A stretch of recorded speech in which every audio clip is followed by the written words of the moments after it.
This week on Emmerdale, Paddy, Rona and Marlon realize that Dylan was one of the intruders breaking into Butler's, as Dylan desperately tries to cut ties with Ray.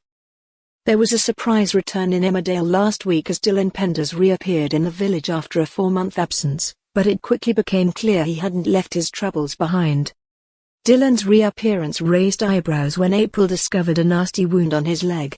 It didn't take long for the truth to come out. Dylan had been one of the masked intruders at Butler's earlier in the week, and had been stabbed by 13-year-old Kyle, who had lashed out while trying to scare them off.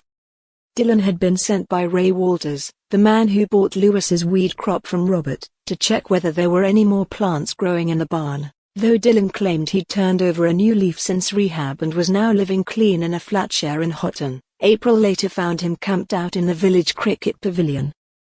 Realizing he was injured, she cleaned his wound as best she could, but Dylan refused to go to A&E. This week, April returns to find Dylan in a bad way, shivering and clearly in pain.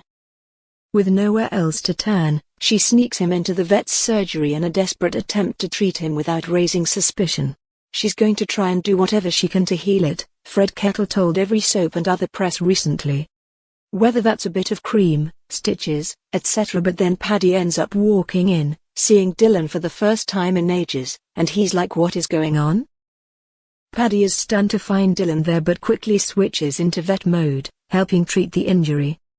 Once he learns that Dylan is homeless, he offers him a place to stay with him and Mandy for the night.